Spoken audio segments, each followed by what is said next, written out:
Zee 24 Taas एक पाऊल पुढे। भारत आणि ऑस्ट्रेलिया यांच्यातील टेस्ट सिरीज काटेकी टक्कर असेल अशी शक्यता सिरीज पूर्वी वर्तवण्यात येत होती। मात्र सिरीज सुरू झाल्यावर प्रत्यक्षात असं काहीच पाहायला मिळालं नाही।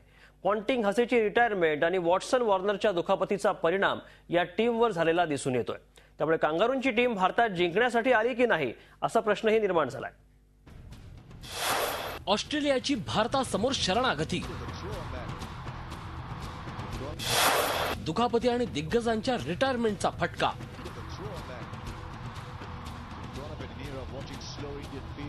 परदेशात आणि मायदेशामध्ये केवळ जिंकणं हे ज्या टीमला माहित होतं तीच काही ऑस्ट्रेलियन टीम अशी सध्या क्रिकेट प्रेमींच्या मनात शंका उपस्थित झाली आहे। कांगारूंची टीम संक्रमणाच्या काळातून जाते।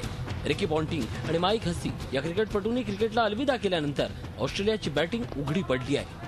भारताविरुद्ध झालेल्या दोन्ही लढतीत ऑस्ट्रेलियन बॅट्समन अपयशी ठरलेत। ऑस्ट्रेलियाच्या पराभवाकरता बॅटिंगमधील अपयशच प्रमुख कारण ठरलंय। जे बॅट्समन टीममध्ये आहेत तेही पूर्णपणे फिट नाहीयेत।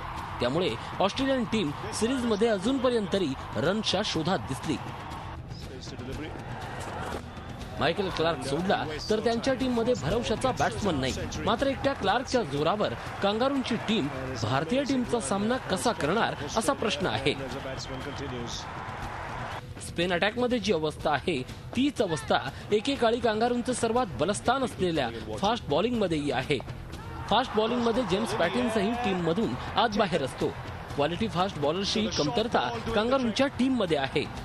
कमकुवत टीमसह कांगारूची टीम भारताला टेस्ट सिरीजमध्ये मात देण्यासाठी भारतात दाखल झाली आहे। त्यामुळे खरंच ही टीम विजयाच्या उद्देशानंच मैदानात उतरली आहे का अशी शंका निर्माण झाली आहे। झी 24 ताससाठी ब्युरो रिपोर्ट, मुंबई।